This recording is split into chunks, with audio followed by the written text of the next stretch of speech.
এখন চলে যাচ্ছি ভোটারের ইশতেহারে। ঠাকুরগাঁও থেকে যুক্ত হচ্ছেন বিলায়েত হোসাইন। উত্তরের জনপদ ঠাকুরগাঁও জেলা থেকে ভোটারের ইশতেহার নিয়ে হাজির হয়েছি আমি বিলায়েত হোসাইন।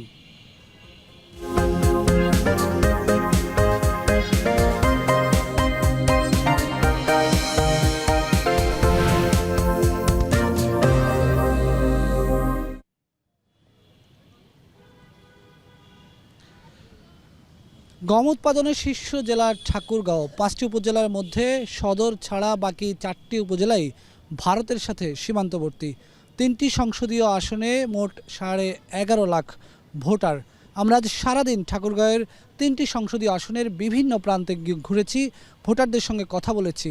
ভোটাররা যে সমস্ত প্রত্যাশা করতে চান, যে সমস্ত প্রত্যাশা তারা করেন, রাজনৈতিক দলগুলোর ইশতেহারে তারা যেই প্রতিশ্রুতিগুলো দেখতে চান, সে বিষয়ে আমরা কথা বলবো আজকের পর্বে আলোচনার জন্য আমাদের সঙ্গে উপস্থিত হয়েছেন ঠাকুরগাঁও জেলা বিএনপির সাধারণ সম্পাদক মোহাম্মদ পয়গম আলী। আমার ডানে আছেন, আমার বামে আছেন ঠাকুরগাঁও জেলা বাংলাদেশ জামায়াত ইসলামের আমির অধ্যাপক বেলাল উদ্দিন প্রধান, আর এপাশে ডানে আছেন ইসলামী আন্দোলন বাংলাদেশ ঠাকুরগাঁও জেলা সেক্রেটারি মোহাম্মদ মতিউর রহমান বায়োজিৎ।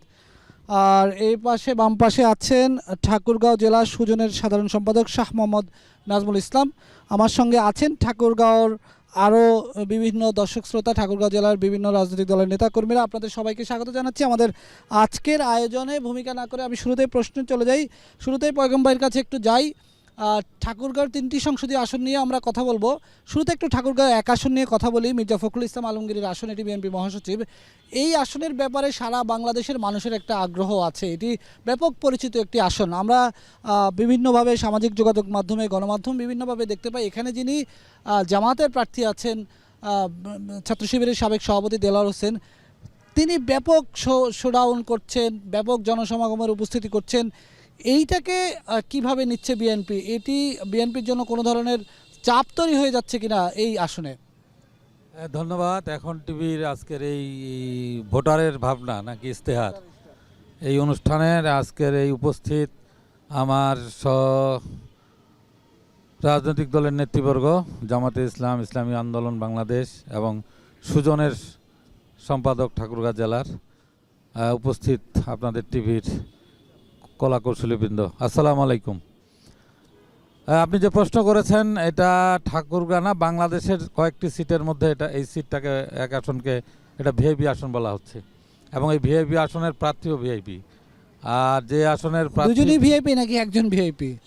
আমি মনে করি যে দেলোয়ার ঠাকুরগাঁয়ের একজন সন্তান, সে ছাত্র শিবিরের সাবেক সভাপতি, মহাসচিব, একটি দলের, বৃহৎ দলের বাংলাদেশের মহাসচিব, তার যে ওজন আর দেলোয়ার সাহেবের যে ওজন, এটা আপনাকে চিন্তা করতে হবে এবং ঠাকুরাবাসী এটা ভাবছেন এবং মহাসচিবই এবং বিএনপির মতো একটি বৃহৎ রাজনৈতিক দলের মহাসচিব উত্তরবঙ্গে এই প্রথম। আমরা মনে করি যে সামনের যে নির্বাচন আসছে আগামী 12 তারিখ, প্রচারণা এখনও শুরু হয়নি, অনানুষ্ঠানিকভাবে চলছে। এখন আমরা একটা নির্বাচনের কাভারেজের মধ্যে আছি, যেহেতু তফসিল হয়ে গেছে, আইন কানুন মেনেই এখন প্রচারণা করতে হচ্ছে।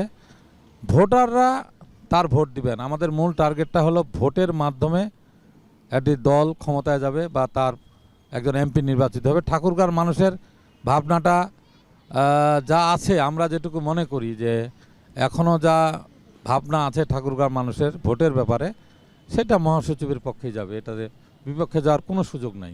জি, আমি বাংলাদেশ জামায়াত ইসলামী ঠাকুরগাঁও জেলা আমির অধ্যাপক বেলাল উদ্দিন প্রধান ভাই, আপনার কাছে একটু আসতে চাই। পয়গম ভাই বললেন যে মহাসচিবের পক্ষেই যাবে মানুষের রায়। আপনারা এটাকে কিভাবে নিচ্ছেন যে বিএনপি মহাসচিবের মতো একজন জাতীয় নেতার বিরুদ্ধে আপনাদের প্রার্থী আছে, এই জায়গাটিকে আপনারা কতটা চ্যালেঞ্জ হিসেবে নিচ্ছেন? এই আসনটিকে নিয়ে আসলে আপনাদের চূড়ান্ত ভাবনাটা কি? আম্রপালি, স্বাদে খাঁটি, গুণে ভরপুর, সবার পছন্দের প্রিমিয়াম শরবত। ধন্যবাদ। এখন টেলিভিশনের সম্মানিত স্টাফ রিপোর্টার এবং প্রতিনিধি জনাব বেলায়েত হোসেন, আমাদের সাথে এখানে উপস্থিত আছেন বিভিন্ন রাজনৈতিক দলের নেতৃবৃন্দ, বিশেষ করে বাংলাদেশ জাতীয়তাবাদী দল ঠাকুরগাঁও জেলার সাধারণ সম্পাদক সর্বজন শ্রদ্ধা জনাব পয়গাম আলী, উপস্থিত আছেন ইসলামী আন্দোলন বাংলাদেশের এখানে জেলা সেক্রেটারি জনাব মতিউর রহমান বাইজিদ, আমার বাম পাশে উপস্থিত আছেন ঠাকুরগাঁও সুজনের সম্মানিত সাধারণ সম্পাদক, উনি এখানে উপস্থিত আছেন শাহ মোহাম্মদ নাজমুল ইসলাম, সম্মানিত দর্শক মণ্ডলী, আসসালামু আলাইকুম ওয়া রাহমাতুল্লাহ। সম্মানিত সাংবাদিক বন্ধুদেরকে আমি আন্তরিক অভিনন্দন ও শুভেচ্ছা জানাই বাংলাদেশ জামাত ইসলামী ঠাকুরগাঁও জেলা শাখার পক্ষ থেকে। আপনি যে প্রশ্ন করেছেন সেটা হচ্ছে, আমরা আমাদের একজন প্রার্থী দিয়েছি বাংলাদেশ জামাত ইসলামীর পক্ষ থেকে। তিনি হচ্ছেন বাংলাদেশ জামাত ইসলামীর ঢাকা মহানগরী দক্ষিণের অ্যাসিস্ট্যান্ট সেক্রেটারি, বাংলাদেশ ইসলামী ছাত্র শিবিরের সাবেক কেন্দ্রীয় সভাপতি, বাংলাদেশের সবচেয়ে দীর্ঘ সময়ের কারাবরণকারী নেতা এবং বাংলাদেশের সবচেয়ে নির্যাতিত নেতা, মজলুম নেতা যাকে আমরা জীবন্ত শহীদ বলি, মোহাম্মদ দেলোয়ার হোসেন, যাকে সারা বাংলাদেশ শুধু নয় সারা পৃথিবী চিনে নির্যাতিত নেতা হিসাবে। এখানে আমরা যেহেতু মহাসচিব আমাদের ঠাকুরগাঁড়ি কৃতি সন্তান, ওনার আমরা প্রতিদ্বন্দ্বী বলবো না, আমরা আমাদের যে প্রার্থী তিনি প্রতিযোগী বলেছেন, আমরাও আশাবাদী যে এখানে আমরা লড়াই করে আগামী নির্বাচনে জিতবো ইনশাআল্লাহ। অর্থাৎ আপনারা মহাসচিবকে হারিয়ে দেওয়ার আশা করছেন? জি, আমি একটু ইসলামী আন্দোলন বাংলাদেশের যিনি সেক্রেটারি আছেন মতিউর রহমান বাইজিদ ভাই, আপনার কাছে আসি। 8 দল তো একসাথে কাজ করছে, যুগপৎ আন্দোলন করছে, ঢাকায় আমরা বিভিন্ন সভা সমাবেশ দেখছি এবং বিভাগীয় শহরগুলোতে করছে। জোটের সমীকরণের এই ঠাকুরগাঁও জেলার অবস্থা কি? আপনাদেরকে কি কোনো আসন দেওয়ার কোনো আভাস দেওয়া হয়েছে? এখানে আপনারা কিভাবে কাজ করছেন জামাতের সঙ্গে? আসসালামু আলাইকুম ওয়া রাহমাতুল্লাহ। অন্যান্য ধর্মাবলম্বীদের শুভেচ্ছা অভিনন্দন। এখন টেলিভিশনের ভোটার ইস্তেহার প্রোগ্রামের সম্মানিত সকল কর্মকর্তা এবং সামনে উপবিষ্ট ইসলামী জামাত ইসলাম, ইসলামী আন্দোলন এবং বিএনপির বন্ধুগণ, আমার সাথে আমার সহযোদ্ধা, আমাদের শ্রদ্ধেয় বিএনপি সাধারণ সম্পাদক পয়গাম আলী ভাই, বাংলাদেশ জামায়াতে ইসলামী ঠাকুরগাঁও জেলা শাখার সম্মানিত আমির অধ্যাপক বেলাল উদ্দিন প্রধান এবং সুজন এর সাধারণ সম্পাদক মোহাম্মদ নাজমুল ইসলাম, এবং আপনারা সকলকে ইসলামী আন্দোলন বাংলাদেশ ঠাকুরগাঁও জেলার পক্ষ থেকে সংগ্রামী শুভেচ্ছা অভিনন্দন। আসলে আমরা বিগত এই 54 বছরে আমরা যা দেখেছি, এই দেশ দুর্নীতিতে 5 বার চ্যাম্পিয়ন হয়েছে। বাংলাদেশ আমরা বিগত 15 বছরে দেখলাম যে এই দেশ থেকে 28 লক্ষ কোটি টাকা বিদেশে পাচার হয়েছে। এবং আপনারা আরও জানেন যে ফরিদপুর জেলা ছাত্রলীগের সভাপতি তিনি 2000 কোটি টাকা পাচার করতে যায় ধরা পড়ে। আসলে বাংলাদেশের জনগণ দেখছে স্বাধীনতার পর থেকে এই দেশ দুর্নীতি এবং চুরির দিক দিয়ে চ্যাম্পিয়ন হয়ে গেছে। এই জন্য বাংলাদেশের জনগণ এখন দেখতেছে বিকল্প কি করা যায়। তো বিকল্প তো ইসলাম ছাড়া মানবতার আর কোনো মুক্তি নেই। ইসলাম এমন একটি নীতি আদর্শ, ইসলাম যদি রাষ্ট্রীয়ভাবে কায়েম হয় তাহলে ন্যায়, ইনসাফ এবং কল্যাণ রাষ্ট্র প্রতিষ্ঠা হবে, আমরা এটা আশা করি। আর ভোটের মাঠে আপনারা হয়তো জানেন যে 8 দলীয় সমঝোতা চলছে, এখনও সমঝোতা ঘোষণা আসেনি। আমরা মনে করি কেন্দ্রীয়ভাবে যা সিদ্ধান্ত দেবে তাই আমরা মেনে নেব। জি, তবে এতটুকুই আহ্বান করি যে মাঠ, বিভিন্ন ইউনিয়ন, থানা, ওয়ার্ডে আমরা ঘুরে ফিরে যতটুকু জানতে পেরেছি, মানুষ আসলে এই 54 বছরে যে দলগুলোকে দেখছে এখন নতুন কিছুকে দেখতে চায়। এটাই আমি মাঠ পর্যায়ে গবেষণা করে রিসার্চ করে। আপনার কাছে আসবো আবার একটু। সুজনের সাধারণ সম্পাদক যিনি আছেন শাহ নাজমুল ইসলাম ভাই, আপনার কাছে একটু আসি, একটু মাইক্রোফোনটা ওনার হাতে একটু দিন। আমরা সারা বাংলাদেশের যেই সামগ্রিক নির্বাচনের পরিবেশ দেখছি, ঠাকুরগাঁও জেলার অবস্থাটা কি? কয়েকদিন আগে একজন বিপ্লবী জুলাই যোদ্ধা শরীফ ওসমান হাদি তিনি শহীদ হয়েছেন। এরপরে তার প্রভাব ঠাকুরগাঁও জেলা কি পড়েছে? এখানকার নির্বাচনী পরিবেশটা কেমন দেখছেন আপনি নির্বাচনী পর্যবেক্ষক সংস্থার একজন প্রতিনিধি হিসেবে? ধন্যবাদ। আসলে নির্বাচন সামনে যেটি হতে যাচ্ছে, ত্রয়োদশ জাতীয় সংসদ নির্বাচন, নির্বাচন মানে একটা উৎসব, জনগণ ভোটাররা অপেক্ষা করতেছে এই উৎসবে অংশগ্রহণ করার জন্য। আর আপনি যে কথাটি না বললেই নয়, সেটি হচ্ছে যে ঠাকুরগাঁও হচ্ছে উত্তরের জেলা। এই এলাকার মানুষের একটি স্বভাবই হচ্ছে এলাকার মানুষের শান্তিপ্রিয়, এবং এখানে রাজনৈতিক সংস্কৃতির একটি উল্লেখযোগ্য বৈশিষ্ট্য হলো যে এখানে সহমর্মিতা সহ একজনের সহাবস্থান, এই বিষয়গুলো বিভিন্ন দলের মধ্যে আছে। ফলে জাতীয়ভাবে যে কথাটি আপনি একটু আগে উল্লেখ করলেন যে এখানে কিন্তু বিভিন্ন ধর্মের, মতের এবং পথের লোক একসাথে বসবাস করে দীর্ঘদিন থেকে। এখানে কিন্তু ওই ধরনের সাম্প্রদায়িক উস্কানি বা দাঙ্গা বা দলীয় কন্দল এই বিষয়গুলো কিন্তু ওইভাবে নাই। ফলে আমরা গোটা বাংলাদেশের অন্যান্য জায়গার যে চিত্র, সেই ঠাকুরকে আমরা আলাদা করতেই পারি শান্তিপ্রিয় এলাকা হিসেবে। আর যে বিষয়টি আমি বলতে চাচ্ছি যে স্বাধীনতার 54 বছর আমরা পার হয়েছি, 12টি নির্বাচন হয়েছে। দলীয় সরকারের আমলে নির্বাচন হয়েছে 8টি, তত্ত্বাবধায়ক সরকারের আমলে হয়েছে 4টি। তো পরিসংখ্যান বলে দিচ্ছে যে দলীয় সরকারের আমলে যে নির্বাচনগুলো হয়েছে, নির্বাচনগুলো গ্রহণযোগ্য হয় নাই, এবং দলীয় যে দল সরকারের থেকে নির্বাচন করেছে তারাই আবার পুনরায় নির্বাচিত হয়েছে। এবং তত্ত্বাবধায়ক সরকারের অধীনে যে নির্বাচনগুলো হয়েছিল সেগুলোতে বিরোধী দল ক্ষমতায় এসেছিল। ফলে সহজেই অনুমেয় যে আসলে ক্ষমতায় থাকলে নির্বাচন নিরপেক্ষ হয় না। এবং বর্তমান যে আমাদের রাষ্ট্রীয় কাঠামো, আমাদের যে সংবিধান, যদিও বলা আছে সংবিধানের 7 অনুচ্ছেদে যে জনগণ সার্বভৌম, কিন্তু জনগণের কিন্তু প্রতিনিধিত্ব সংসদে আমরা আসলে পাই না নির্বাচন ব্যবস্থার কাঠামোর ত্রুটির কারণে। জি জি বলেন। জি আপনি যেটা বলছিলেন যে আপনি বলেছেন যে ঠাকুরগাঁওর নির্বাচনী পরিবেশ অত্যন্ত ভালো, আমরাও সেটাকে আসলে প্রত্যাশা করি এই ধরনের পরিবেশই থাকুক। এ পর্যায়ে নিচ্ছি ছোট্ট একটি বিরতি।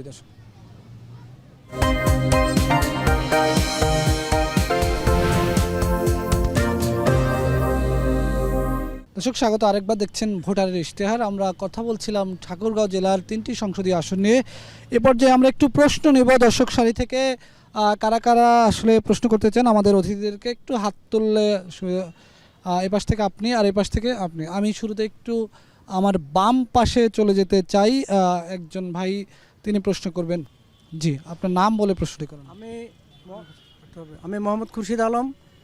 আমার প্রশ্ন হচ্ছে বিএনপির সিনিয়র নেতা পয়গাম আলী ভাইয়ের নিকট।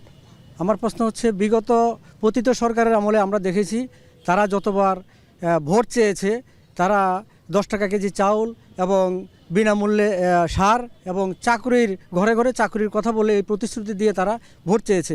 এখন একই কায়দায় বিএনপিকে আমরা দেখতে পাচ্ছি যে তারা ফ্যামিলি কার্ডের প্রলোভন দেখিয়ে মহিলাদেরকে কাছ থেকে ভোটের আশা করছে এবং তাদেরকে মোটা অঙ্কের টাকা দিবে এই ধরনের প্রতিশ্রুতি দিচ্ছে। আমাদের কথা হচ্ছে, যদি উনি মোটা অঙ্কের টাকা দিয়ে থাকে তাহলে যদি তারা নির্বাচিত হয়, তারা এই টাকা কি সরকারি ফান্ড থেকে দিবে নাকি তারেক রহমানের নিজস্ব ফান্ড থেকে দিবে? যদি নিজস্ব ফান্ড থেকে দিয়ে থাকে তাহলে তারেক রহমানের আয়ের উৎস কী?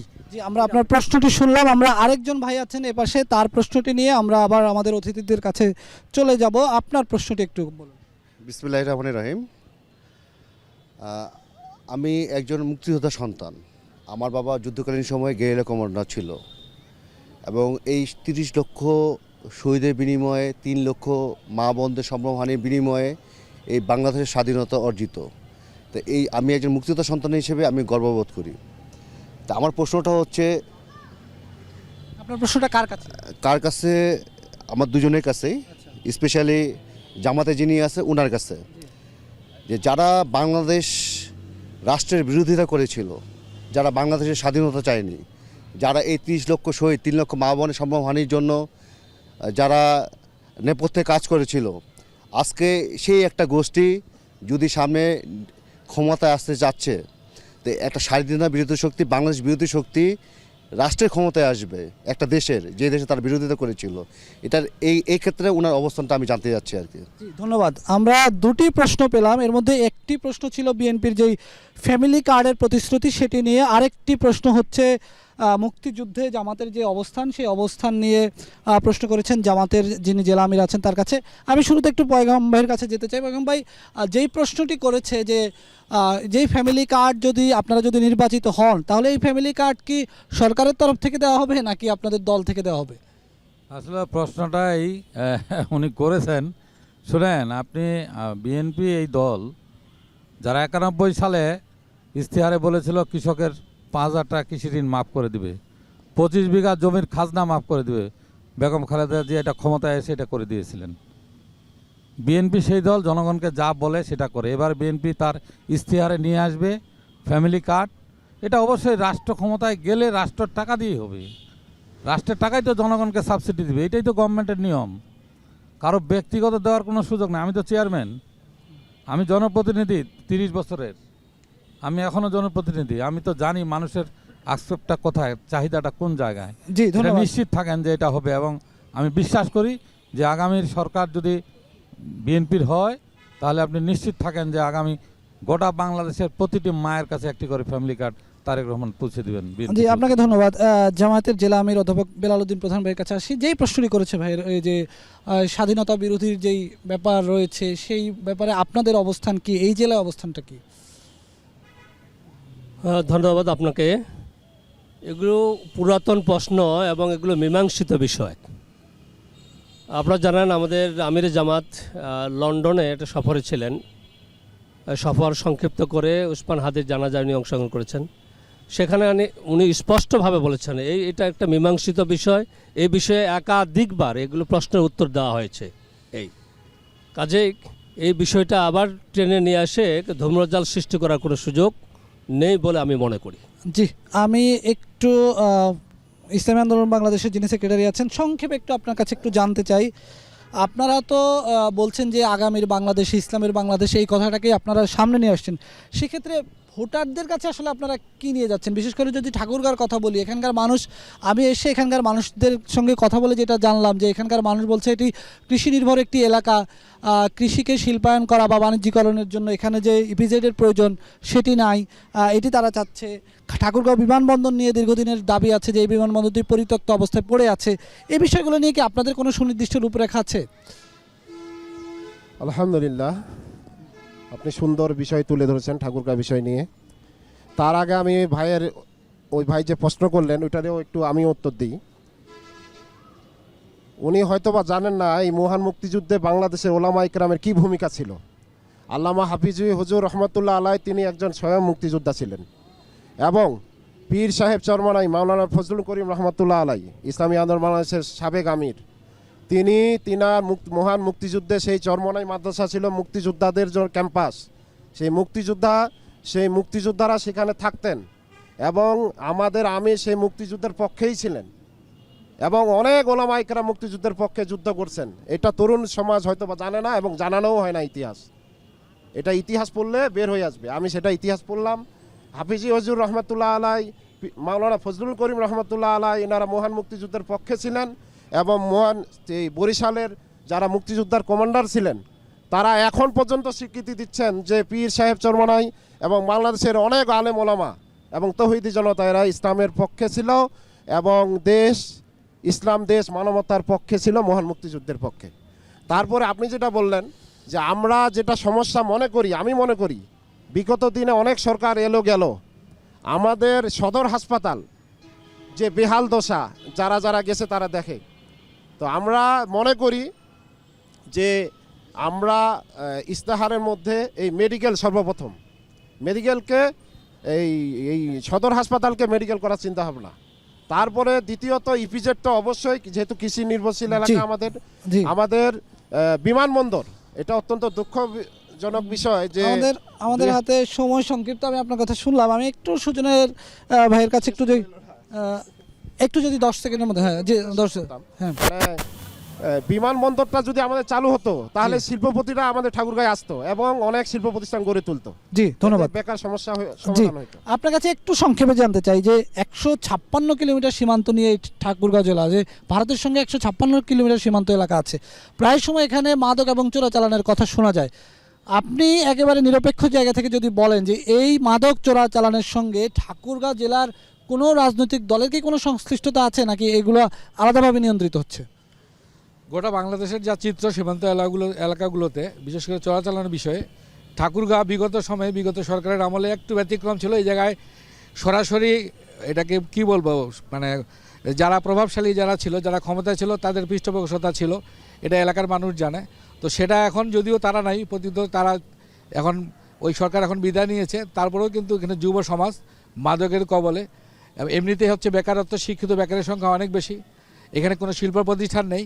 সীমান্ত এলাকা, তারপরে মাদকের যে ঝুঁকি গোটা বাংলা, শুধু ঠাকুরগাঁও বললেই হবে না, মাদক এখন গোটা বাংলাদেশের জন্য, আমাদের জন্য একটা ভবিষ্যৎ প্রজন্মের জন্য একটা হুমকি।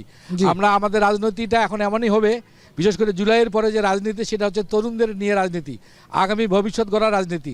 তো সেই রাজনীতিটা যদি সামনের নির্বাচনী ইশতেহারে, আমি অনুরোধ করবো, আজকে যে সুন্দর এখানে একটা পরিবেশ, এখানে আমাদের রাজনৈতিক নেতারা তারা অঙ্গীকার করবেন জনগণের সামনে যে ঠাকুরগাঁয়ে আমরা মাদক মুক্ত জেলা হিসেবে আমরা ঘোষণা করব, নিরক্ষর মুক্ত জেলা হিসেবে ঘোষণা করব, ঠাকুরগাঁয়ে শিক্ষিত কোনো বেকার থাকবে না এবং শিল্প কলকারখানা কৃষিভিত্তিক গড়ে উঠবে। এগুলো আমাদের সামনে যদি আসে। যে আমাদের সময় একেবারে শেষ, এখানে তিনটি রাজনৈতিক দলের নেতা আছেন, বিএনপি, জামাত এবং ইসলামী আন্দোলন বাংলাদেশের নেতা আছেন। আমরা নিশ্চয়ই ভাই যে কথাটি বললেন নাজমুল ইসলাম ভাই, যে মাদক মুক্ত সমাজ গড়াতে আপনারা রাজনৈতিক দলগুলো ঠাকুরগাঁওয়ের মানুষের কাছে প্রতিশ্রুতি করবেন, নিশ্চয়ই আপনারা প্রতিশ্রুতি হবেন। দর্শক, এই ছিল আমাদের আজকের ভোটারের ইশতেহারের আয়োজন। আগামীকাল যাব আমরা দিনাজপুর জেলায়, কথা বলবো দিনাজপুরের সংসদীয় আসনগুলোতে, থাকবো দিনাজপুরের প্রত্যেকটি সংসদীয় আসনে এবং সেখানকার ভোটার ইশতেহার নিয়ে হাজির হব আগামীকাল বিকাল 4:30টায়।